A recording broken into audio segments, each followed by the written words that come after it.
I thought it was a hard-fought game. We came in with, the concern that they're a really good offensive rebounding team, and they still were. That they're very active in their zone, that they pressure really well, and those things were apparent today. I think we fought back on some things, but we didn't overcome enough of those challenges to affect the outcome. But this team, for as young as it um, is obviously very well coached, and it was a challenge we weren't able to overcome. 79 points is the most Pitt has given up this year. I mean, what were you guys able to do to put up that many? Well, again, I think against the zone, we were able to move the ball and get it into some areas that allowed us to find um, open people. And so, a lot of times we look at who got the assist, but I think especially this afternoon, it was an issue of us getting, who got the ball to the guy who got the assist.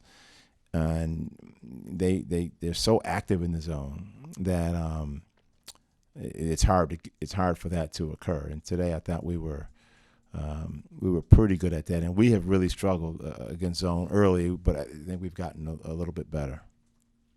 What do you think's been responsible for that change? Doing better against zone defenses. You know what? Early in the year, unless you're a team that plays a lot of zone, it usually is harder to play against zone. And the reason for that is because you're working on your man-to-man defense so much in practice that you're playing against man-to-man defense. And you haven't had enough repetition against the zone to be comfortable in it. And sometimes guys, even when they're open, they're not going to be open long against a good zone. So you got to anticipate that you're about to be open. So you're shot ready when you catch it. And so we've seen it now enough.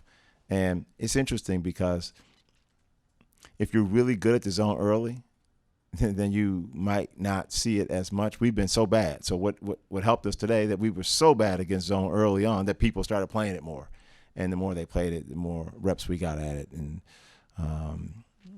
so we were able to execute a little bit better. For Majesty, it's 64 points in 3 games. What's been clicking for him so well? I think for him, again, see, we're pretty new also. And he's starting to get a little bit more comfortable, not only with what we're asking him to do, but I think with his teammates, and his teammates becoming more comfortable with what he's good at. And that, he can anticipate when his shot is going to be open. They can anticipate where he is on the floor. And I think that's really helped his rhythm offensively. I think he's got a ways to go defensively. I think he can be even better defensively.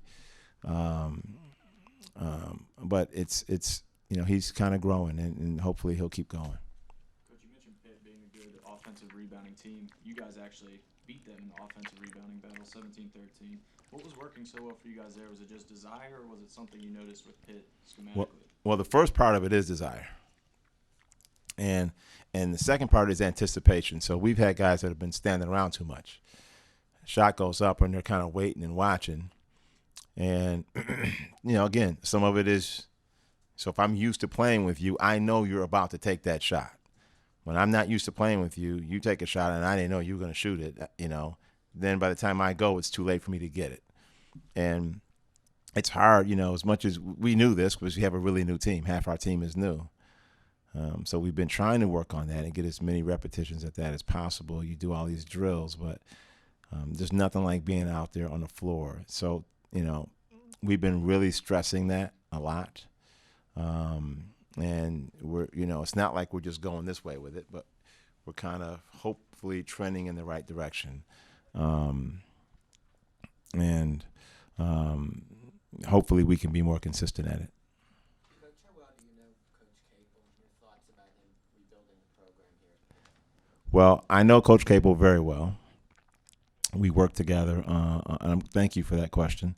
We worked together. I was his assistant coach for the USA basketball team under 18 with Paul Hewitt. We had a great team. Our point guard was Kyrie Irving. But what was a great challenge, we ended up winning the gold medal. And Kyrie had not been to college yet, and the team we beat in the gold medal game had 3 pros on there. But I know him as a man. I know him as a coach.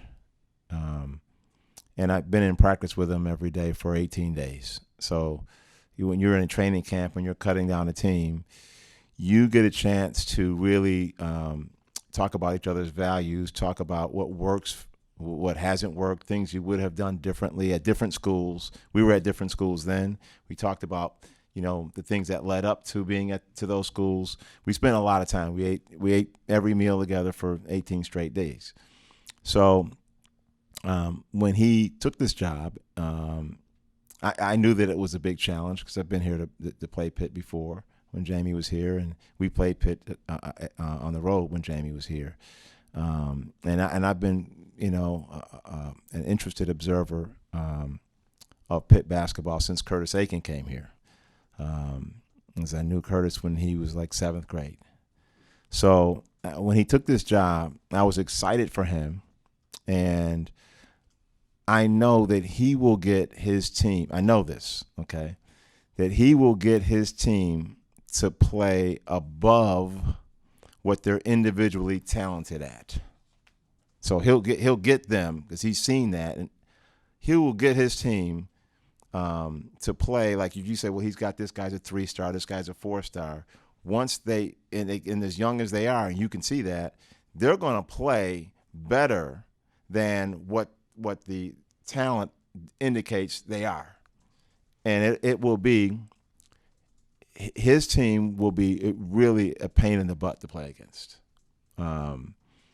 for more established programs. So I would say this: when you watch Pitt play in the ACC, and obviously the ACC is the gold standard of college basketball, you will see really talented teams. Coaches, staffs will come in here. They'll have bags under their eyes.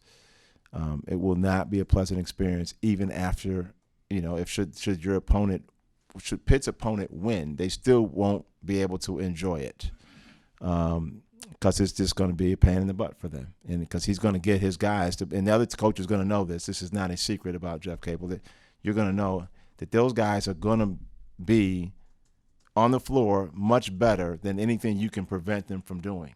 Because you can get into guys individually and force them to their weaknesses, but they're going to play so well together that it'll be a pain in the butt to play against them.